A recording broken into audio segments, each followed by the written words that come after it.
Hey guys, welcome back to Vertical Momentum. I'm your host, Richard Kaufman, also known as the Comeback Coach. Guys, have you ever struggled with grief? Have you ever lost somebody and don't know what to do? We're going to be talking today about how to overcome grief, how to deal with grief, and how to come out the other side of grief with my brother David. He's a podcast host. He's a speaker. He's the Swiss Army knife of positivity. I'm so grateful for David to come on the show. My brother, welcome to the show. Hey, brother, thank you so much for having me. It's such an honor to be here with you today. I love it. So, first question right out of the gate: what is your definition of resiliency? My definition would be is when you get knocked down, are you going to get back up? And my answer to that is always yes. Do you remember the song or the group back in the day? I think it came out in the late '90s. I Get Knocked Down by Chumpawampa. Yep.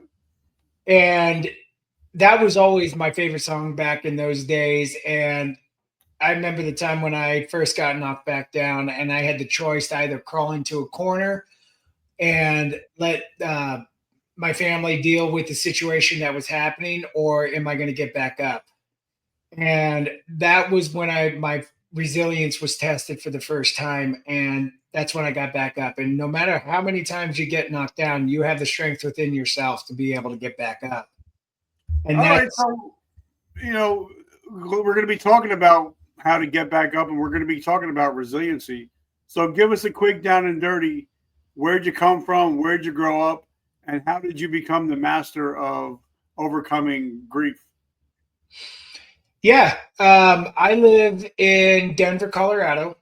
So I live about an hour and a half south of Denver. I live in the Castle Rock area, and my first experience with grief started back on April 19th, 2018 at 6:30 p.m. when I got the phone call that my brother passed away, and he was a 14-time Ironman finisher, and um, he was only 39 years old, and I didn't believe it when I got the phone call from my sister-in-law, and that crushed me when he passed away. And after everything, when I got the phone call and getting confirmation from Boulder PD, that was my first experience with it. And having to step up and be the man in the family, that was the moment when was my first, I would say, major experience with grief. All right, now, but let's talk about it because a lot of people that listen to my show are military or prior military, and Right. a lot of us have lost somebody, and we deal with survivor's guilt. Did was that something that you struggled with? Absolutely. And I still struggle with it to this day. There are moments where I'll have a dream that feels like it's real, that he's still with me to this day. There are times that I'll be sitting in my recliner and I don't want to go do anything.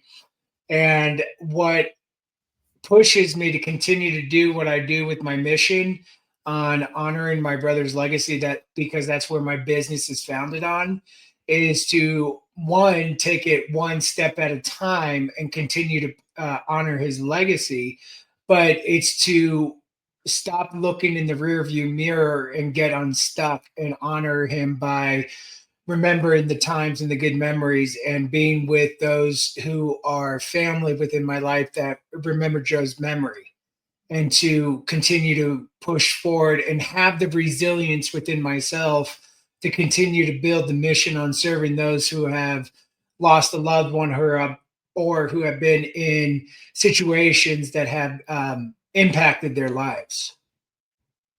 Now, the weird thing is you were the one with the heart issue, right? Yes, sir. And how did that affect your psyche, knowing you were the one with the heart issue, but he's the one that died because of the It, little? Oh, dude. It still angers to me. It still angers me to this day like no other, man. Every time I have to go to the cardiologist to get checked, I have to go every 6 months. to get an EKG done and talk to the cardiologist. It angers me to the point where I still don't understand it, and it's still a work in progress. But when he passed away from it, I stopped going to church, and I didn't go to church for a little over a year.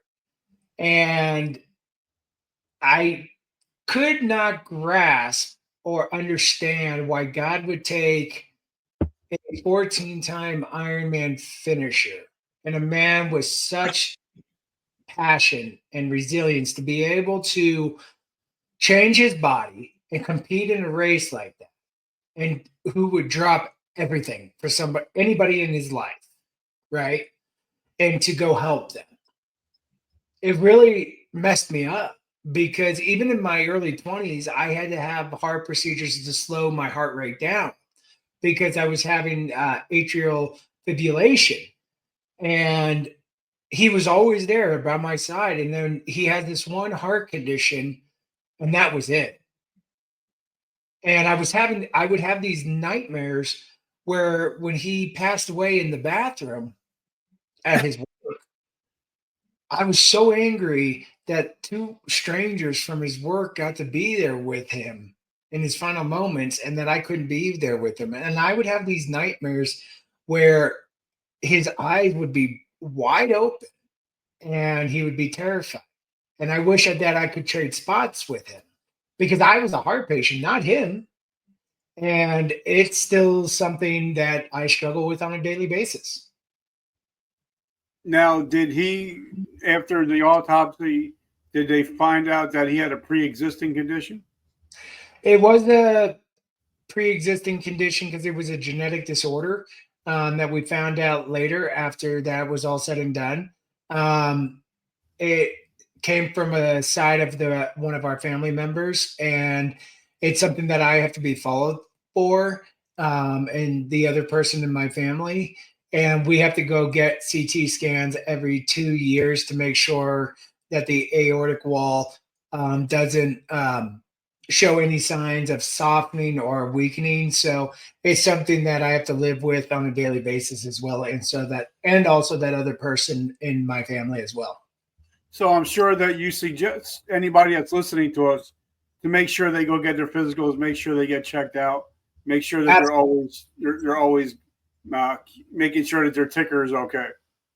Absolutely, 100%. Once he passed away, I made my health a priority in my life because I have a godson who just turned 16 this year.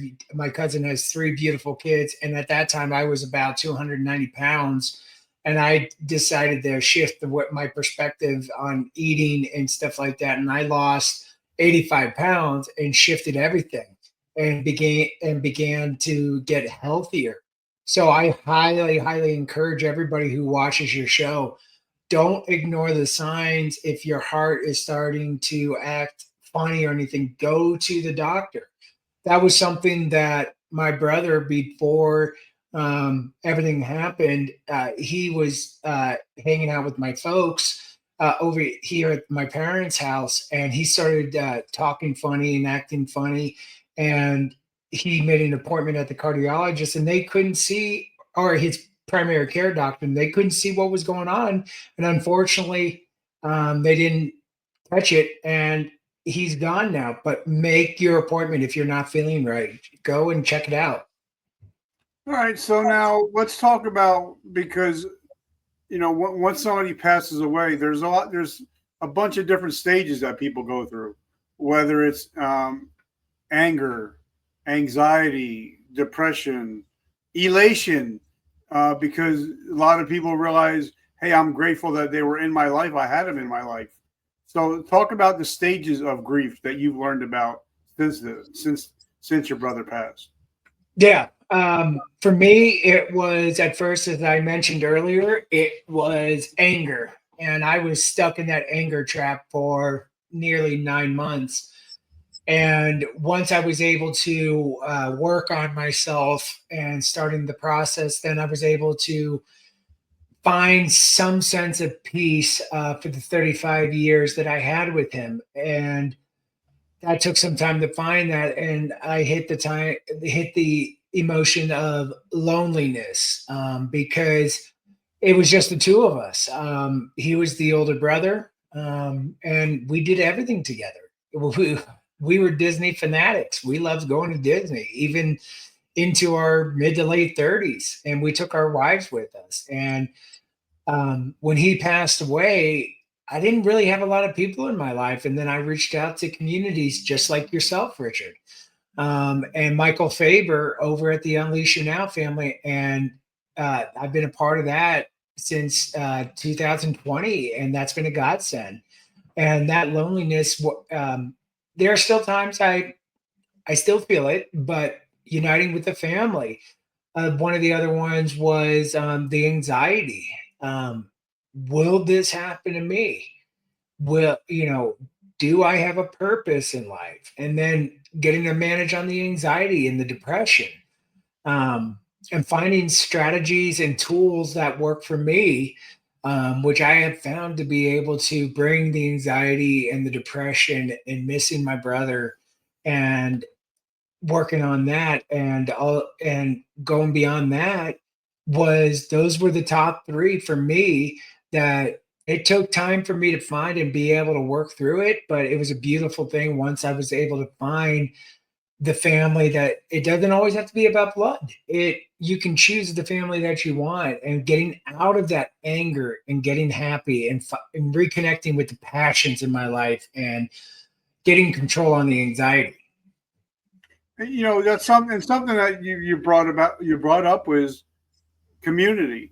You Mhm. know, if I didn't have like people like Michael Faber, Faber in my life, if I didn't have Jim Burgoon in my life, um, I I would feel lonely sometimes because I did lose some people, and I unfortunately I've had to cut out some people in my life, because from a negative perspective. So talk to us again, a little bit deeper about how important community is. Community is one of the most vital things, in my opinion, that all of us need. If we are going to isolate ourselves and stay at home and watch Fox News, watch movies, and complain about what's going on around in the world, and not be around people that we know deep down in our hearts and in our souls that we love, and that love us and want to be around us and want to support us, that is one of the worst things that we can do in life. Our minds will start playing tricks on us, and will start tearing families apart. And it's one of the most traumatic things that can ever happen, because we're not built to live a life by ourselves. And when communities are built like what you have built with your YouTube channel and everything that you have built, Richard, or Michael has built with the Unleash You Now family, and what I have built within my own community, when we can bring people into our communities and support them and love them when they don't feel like they have family of their own, and where they don't feel like they have to be by themselves, and they have a voice to be able to open up and share what they are going through. It's one of the most freeing emotions and activities that they can do, because like I just said, we're not built to live life by ourselves. But sometimes, like I tell my friends, I would rather hear your bullshit than your eulogy. So Mhm. sometimes I think we just need to be heard. Sometimes we don't Yep. need you don't need to give me an answer. You don't need to help me. All you need to do is sometimes just listen. Yep. And I think God gives us two ears and one mouth for a reason, so we can listen twice as much as we speak. So That's how important is it just to sometimes just be vulnerable and say, I know I can reach out to you, Jim, Mike, and say, bro, I'm having a bad day. I need somebody to talk to. How important is that? that is, once again, like I just said, it's one of the most vital things that we can do as brothers.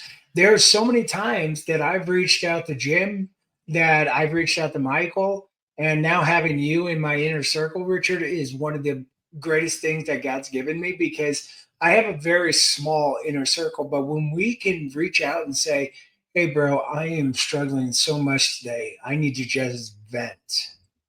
And being able to do that and feeling safe and knowing that it's not going to come back and bite me in the ass, it's beautiful. It's when we have that trust and that brotherhood, it's amazing. And that's something I highly, highly encourage. I've been bit in the butt before where I thought I could trust somebody. And 2 weeks after I did that, he went over to this dinner that I invited him to. And he told one guy that I thought I could trust with everything. And now that guy is no longer a part of my life or part of my organization. And, the guy showed me his true colors, and it's a good thing that he's no longer a part of what I'm building here over at MBM. But when you can share your heart with brothers and know that they always have your back, and that's Jim Burgoon, that's you, Richard, and that's Michael Faber. Yeah. I have never seen two men like Jim and Michael that will go to battle for their people. Yeah. And that's a beautiful thing. And I think, I tell everybody, in order to have a friend, you have to be a friend. Yep. Like, I've been in recovery 36 years now.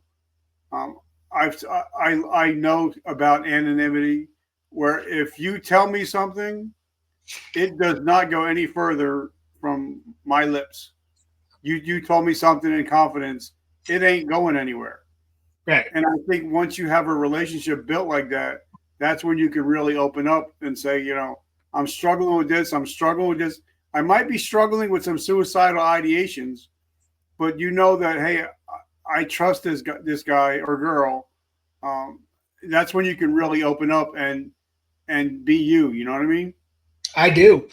18 years ago, Richard, I did that. And my bro, Austin, who is my VP in my business, I just brought him on back in March. He is the reason why I am still here today. He and God. I attempted to take my own life back in 2007 because I hit rock bottom. And if it wasn't for him, I wouldn't be here today.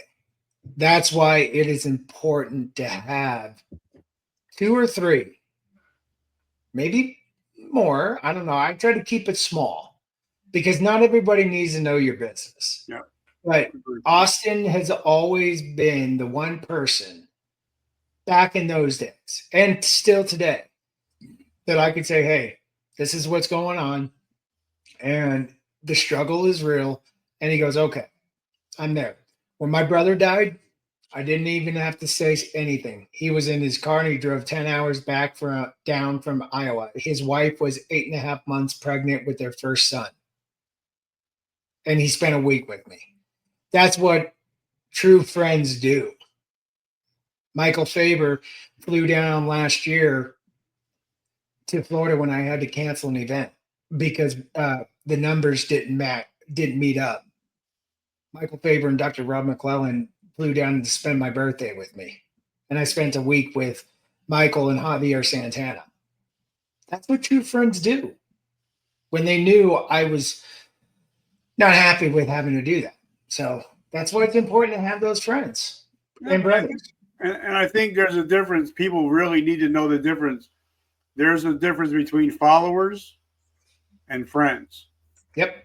Like for me, I know if I can call on you, I can call on Mike, I can call on Jim, I can call on Joe Graham, Eric Allen, Kumar. I know I can say, listen, bro, I'm in a financial jam. I need your credit card number. I know you guys would be like, all right, here you go. Here's the pin, because we take care of each other. We trust one another, but we also are vulnerable to one another. And I think that's what builds that bond, is that vulnerability. I agree. So now you also talked about hitting on a mission, because in the military, once we get out of the military, most of us don't have a mission. And I find that a lot of people will either look at the bottom of the bottle or the end of a barrel if they don't have a mission in life. So how did you find your mission after your brother's passing, and how important is it finding a mission in life? It first, I remember Austin and I were sitting in my living room, and we just picked up the urn from the funeral home, and Austin and I were listening to some music out in the living room of my house, and we were just talking. And another friend and his wife came over, and we were just sitting around. My wife was there talking, and I started thinking, is like, am I really living the life that I want to live? And I started to realize that I was living the life that others were expecting me to live. Um, and because from a very young age, I was told, or I was conditioned or programmed, as people call it, that because of the medical issues that I had from a very young age and the learning disability, that I was going to have to be taken care of for the rest of my life. And the one major thing I learned from my brother was nobody could tell you what to do except for yourself. And I decided in that moment when everybody was talking and telling stories about my brother and laughing, and I was in my heart, I said, from that moment on, after losing him, I wanted to do something that would be honoring to Joe and that I could potentially impact the world. And that's when New Beginnings became a reality. And it was just New Beginnings at the time, not motivation at the end. And I knew I wanted to add something at the end. And that's where New Beginnings motivation was created, in that moment of pain.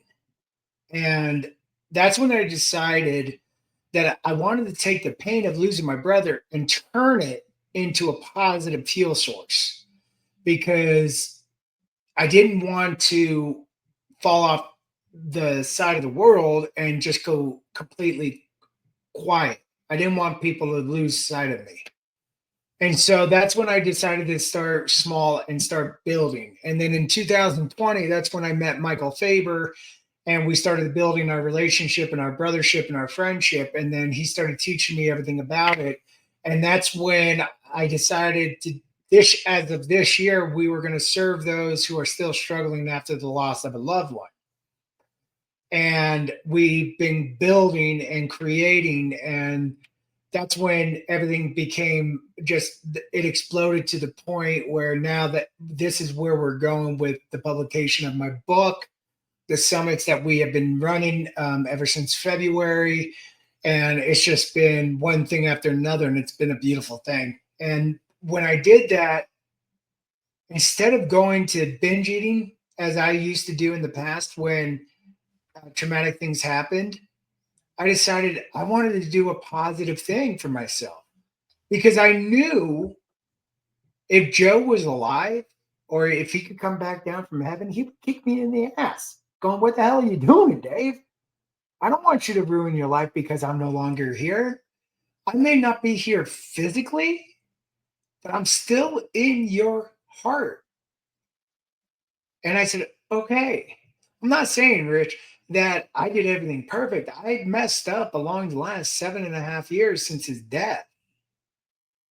But if it wasn't for the community, like we talked about a few minutes ago, when I messed up, I reached out to Michael, Jim, and Austin and said, guys, this is what I did. I need you to help me, keep me accountable. And then I would think about, is this what Joe would want me to do? So if anybody's hearing this, if you're looking at the bottle, or if you're looking at the end of a barrel, it's not worth it. Your life is so incredibly beautiful, and your story needs to be heard, and your life was put on this earth for a reason. That I want to highly encourage you to reach out to me or reach out to Rich to get the help that you need, because your mission in your life, even though you may not think you have a mission anymore, you still have a mission that needs to be heard, because God did not put us on this earth just for one circumstance. He put us on this earth for so much more that we can build off of that.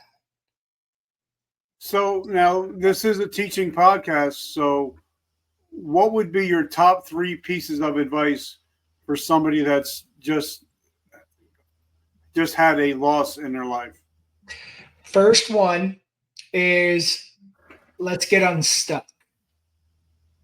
And how do we get unstuck? We stop looking in the past. We can take the past as a learning opportunity and we can reflect on that, but we don't want to stay stuck in the past, because it's easy to be able to stay stuck in the past because we're afraid of the future, but we're not built as humans to stay, in neutral. Let's stop cheating on our future with our past, and let's get moving forward again. Let's embrace change with open arms. And that's how we get moving forward again. Okay. And how we do that is when we get moving forward again, as I call it, because I live here in Colorado and I've been here for 30 years in September, I align everything with a mountain.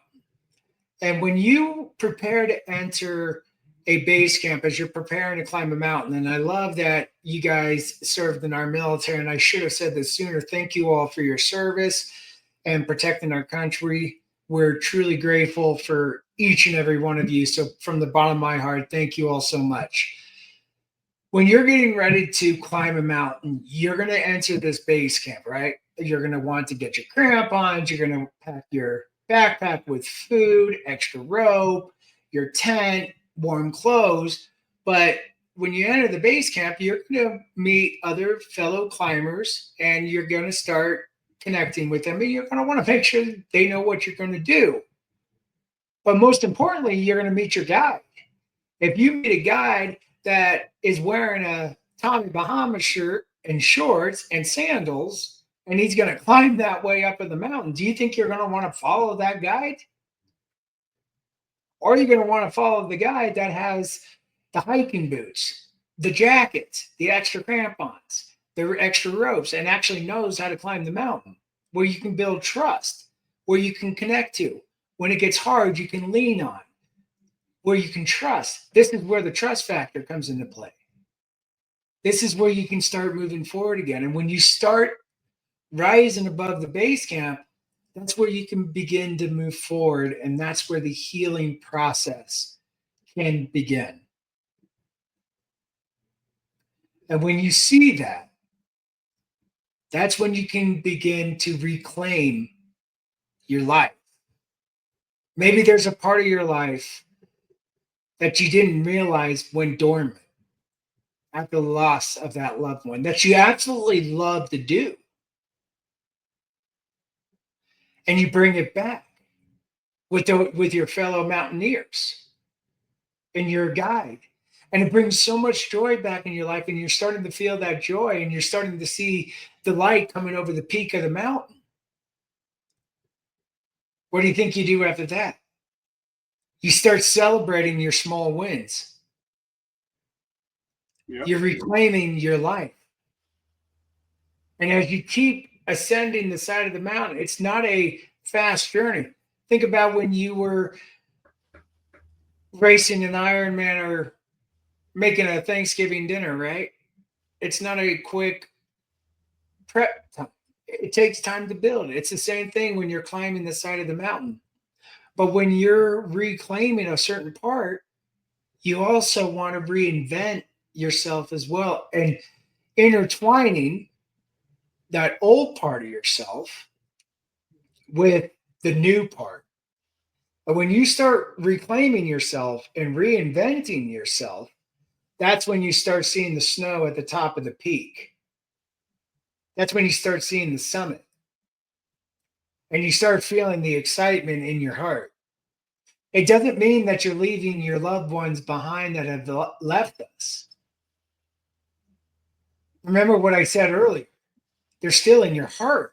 They're still with you. You're taking them everywhere that you're going.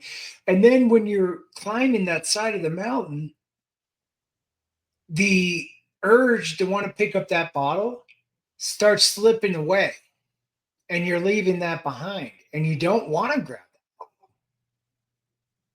You want to start reaching for something that's more exciting by going out and climbing the mountain with friends.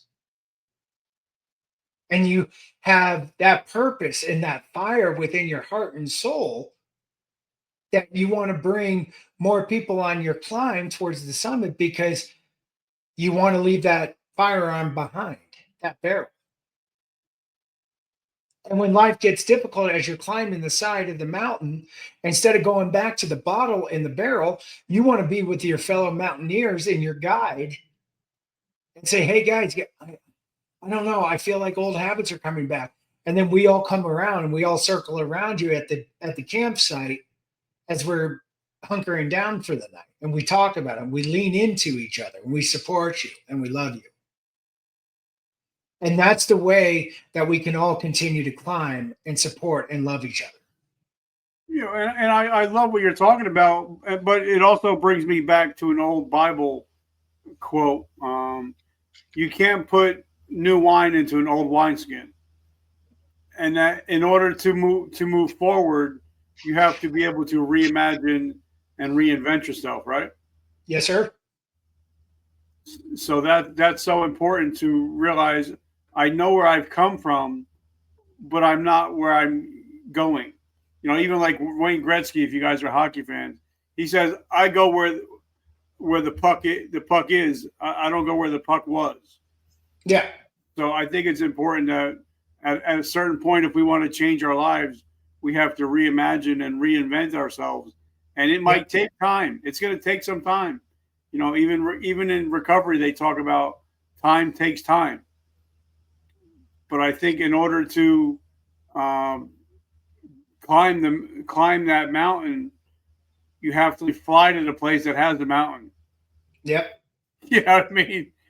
Absolutely. You have to take that first or second step to get to the bottom of the mountain before you get to the top of the mountain. Absolutely.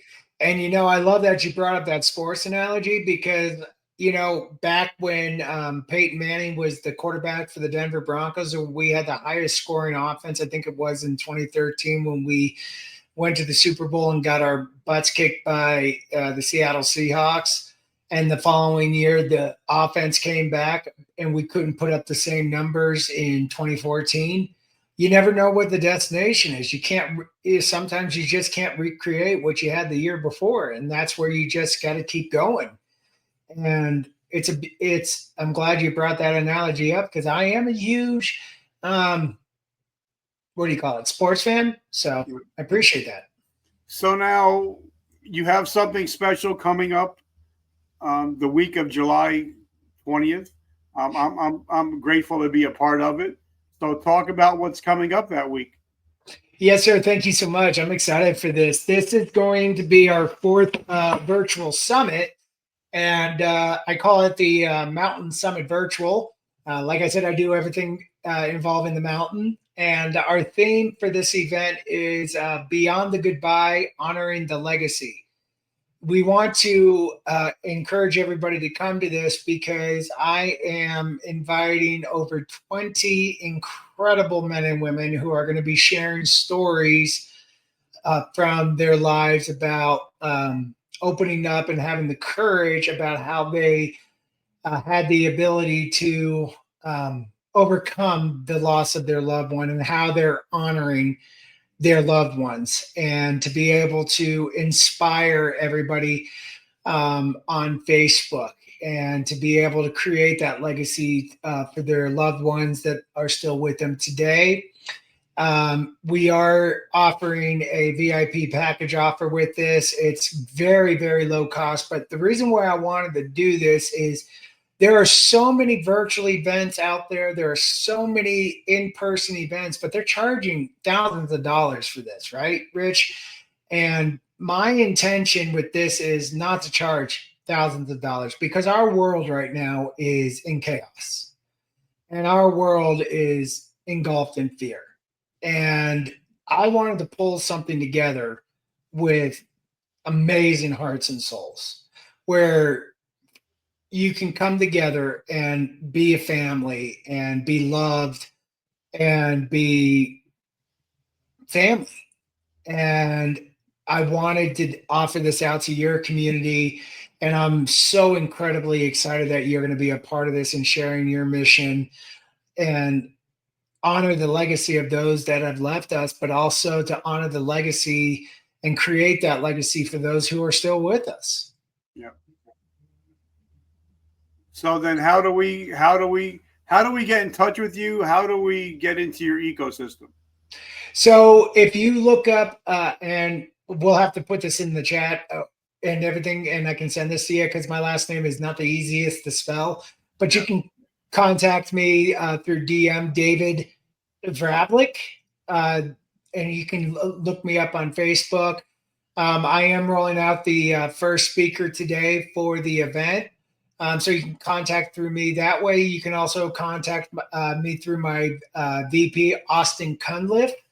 And I'll be sending Richard all of the contacts, the easiest way to get in touch with us. And we'll be excited, be honored and excited to have you be a part of this. I do want to just let everybody know, if the VIP package offer, it's $25. And that'll get you access into our Zoom room where you get to engage with all the speakers and all the VIP members. And plus you'll get the recording for the entire summit. That's awesome, brother. And that I normally end that way, but when I have a friend on that we have mutual friends, I'm a big wrestling fan, and I grew up a wrestling fan. I've always been a wrestling fan, and I love when the wrestlers always shoot on the other wrestlers. So I got to ask you, your opinion and give us your thoughts on your brother, Austin. Yeah. Oh yeah, Austin. Oh my gosh, this guy is 6'2". I love this guy. He's a hoot. I remember the first time I tried to wrestle him back in 2007, and back in those days I was a pretty tough guy, and I tried to take him on. The next thing I know, he flung me into the snow, and I learned my lesson very quickly that I could not take Austin on, and he's just a good man. And although sometimes we get in disagreements on certain sports teams, the only sports team that we agree on are the Denver Broncos. But I do have to give some crap over to Michael Faber. I did love the fact that we crushed the Carolina Panthers last year during the NFL season. And he still doesn't like it that I give him crap about the fact that we destroyed the Panthers in the Super Bowl 15 years ago. So it was a lot of fun. All right. So then tell us a little bit about Michael Faber.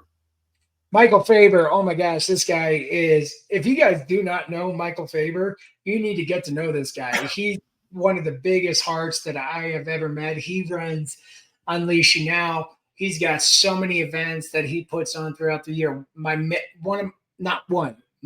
favorite event that this guy puts on is the men's retreat. But he, like I said, he runs the Unleash You Now group, and they do multiple events throughout the year. They did the Movement Maker Live back in March this year, which was life-changing. They've got multiple events throughout the year. And if you want to get in touch with him and want to grow your businesses and get them to where you want to go, that's what Michael does. He is the genius about getting your business to the level that you want to get to. And that's what Michael is all about. So if you want any information, you can reach out to me and I'll be happy to connect you with him. And he's a beautiful human being. And Jim Burgoon, last but not least. Jim Burgoon is another beautiful human being. Jim has a podcast just like Mr. Kaufman here. He's a AI genius as well. He's a strong Christian entrepreneur. And Jim is building his community as well. So I highly encourage you guys to subscribe to Jim's YouTube channel. I hope that's okay, Richard, that I said that. Yep. And his podcast is called Lead with Jim. Definitely make sure you subscribe, like him, and get in touch with them. Yeah, absolutely. And if I may, Richard, MBM has a YouTube channel as well, Journey Forward with MBM. I'll send that over to you, Richard. We just launched this about 2 weeks ago, which Richard was our fourth in the lineup to subscribe to the subscription, even before we met in person or virtually. So that just tells you the heart of Richard Kaufman. So I can't thank you enough for that. But I highly encourage you guys to reach out to Jim, Michael, and myself, because what I can do for you guys is help you in so many ways with the struggling with losing a loved one. Keep following Richard. He's got one of the biggest hearts that I know, and I'm truly grateful for that. And if you guys want to join us for the Mountain Summit Virtual, I would be truly honored for you guys to join us. It's all about legacy. It's all about growth. It's all about family. And we love you guys. And anything you need from me, I'm only a message away. I love it. So, guys, as I end every show, I'm a big Joel Osteen guy. Every morning I wake up, as I'm working out, I listen to him. And something he says all the time is, every morning you wake up, you have a choice. You can be a victim or you can be a victor. And if you listen to this show, you're no longer victims of your past, but you're victors of your present and your future. So, guys, thank you for always showing up. Thank you, guys, for always being there for me, even when I'm having hard days. I love you guys. And remember, if you are a veteran, we have our own Facebook group called Veterans Supporting Veterans. We're 15,000 strong veterans there to help each other out. So if you're a veteran, make sure you join our Veterans Supporting Veterans group. David, my brother, it's been an honor and a pleasure, and I'm so grateful for your friendship, and hopefully we can build a generational relationship from this point forward. I'm excited, man. Thank you so much for your time, and everybody, the time is now to rise. So let's keep climbing. I love you, brother, and I will see you on the week of the 20th. I'm excited for it, bro. We're so excited to have you.